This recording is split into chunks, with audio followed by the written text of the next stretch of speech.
में बाबा ने घर में हैंड सैनिटाइजर बनाने की विधि बताई।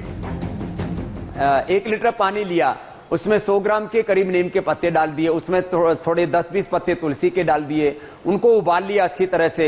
उसमें थोड़ा एलोवेरा डाल सकते हैं, हमने रिसर्च किया, आपने यहीं पर तैयार भी किया, हमने उसका एक सैंपल यहां पर हमने खुद भी बनाया हुआ है कि ये एलोवेरा से, नीम से और किस तरह से हम तुलसी से साथ में जो है उसको उबाल करके जब 1 लीटर का वो करीब 600-700 ml बच जाए तो उसके अंदर थोड़ा कपूर और फिटकरी, जो कि सब जगह उपलब्ध होता है। कपूर भी सबको पता है, ये कपूर हम भी उपलब्ध कराते हैं और बाजार में भी सब जगह उपलब्ध होता है। तो अच्छी क्वालिटी का कपूर हो और फिटकरी हो, वो थोड़ा 10-10 ग्राम पानी में दोनों डाल करके जो है एक टुकड़ा उसका फिटकरी का डाल दिया, एक टुकड़ा कपूर का डाल दिया और जो है वो सैनिटाइजर तैयार हो गया। वो जो है उससे अपने हाथ को हम लोग इस तरह से लगा करके एक सैनिटाइज कर सकते हैं। ये एक घरेलू उपाय है और पूरी तरह से निर्दोष और प्रामाणिक है।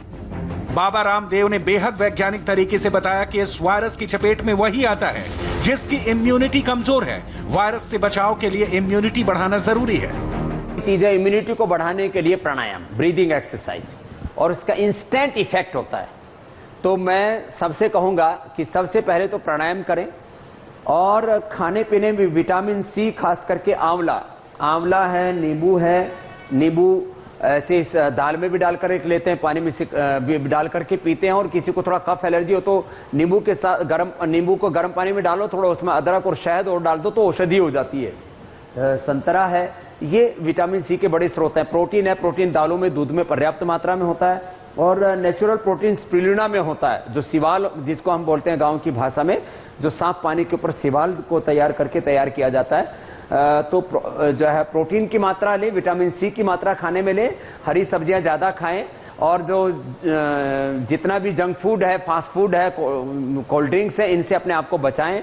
अश्वगंधा, शतावर, सफेद मूसली, शिलाजीत और ये सारी की सारी चीजें इम्यूनिटी को बढ़ाने में, और खास करके गिलोय, माने जो कोरोना के जो लक्षण सिम्टम्स हमारे भीतर आते हैं, कफ, सर्दी, जुकाम, बुखार, उनसे भी गिलोय, तुलसी, अदरक, हल्दी, काली मिर्च, इन 5 चीजों को भी उबाल करके, जैसे अपने घर में अमाम दस्ता होता है तो उस अमाम दस्ते में हमने ये गिलोय के टुकड़े करके काट करके चाकू से और ये ऐसे ये डाल दिया हमने, इनको कूट करके और इसमें 4 चीजें और मिला दिए, थोड़े तुलसी के पत्ते मिला दिए, थोड़ा जो है अदरक और हल्दी और काली मिर्च, ये 5 चीजें डाल करके काढ़ा बना के पीते हैं तो इससे इम्यूनिटी भी हमारी अच्छी होती है, सर्दी जुकाम कफ बुखार भी दूर होता है।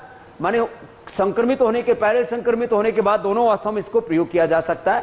और बाकी जो एक आयुर्वेद में सदियों से च्यवनप्राश है और इस तरह की जो चीजें हैं जो युगों से हमारे यहां पर प्रयोग करते हैं, इनका प्रयोग कर सकते हैं। बाबा रामदेव योग गुरु हैं, योग की शिक्षा देते हैं। उनका कहना है कि योग के कुछ आसन कोरोना के मामले में इम्यूनिटी बढ़ाने में सहायक है।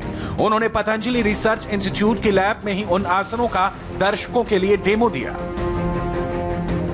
इम्यूनिटी हाई करने के लिए सबसे अच्छा है भस्त्रिका प्राणायाम।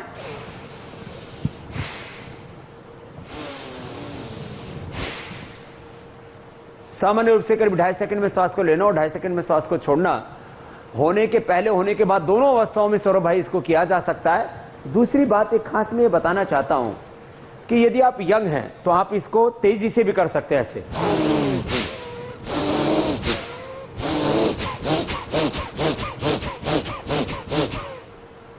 लेकिन अस्थमा के पेशेंट है तो धीरे धीरे ही करना चाहिए। तो हार्ट, हाई बीपी के पेशेंट हैं, किसी को हर्निया है, कमजोरी है, तो उनको धीरे करना चाहिए, बाकी तेजी से भी कर सकते हैं। तो भस्त्रिका प्राणायाम 3 से 5 मिनट। दूसरा कपालभाति प्राणायाम, माने इससे पूरे इंटरनल ऑर्गन्स, क्योंकि कोरोना में भी इंटरनल ऑर्गन फेलियर स्टार्ट होता है जब बहुत तेज इसका प्रकोप हो जाता है। तो कपालभाति करने से पूरे internal organs, liver, kidney, intestine, pancreas, heart, lung, thyroid, parathyroid, सारे जो हमारे आंतरिक शरीर के जो अवयव हैं, अंग हैं, वो सारे इंटरनल ऑर्गन्स इससे कपालभाति से हेल्दी हो जाते हैं।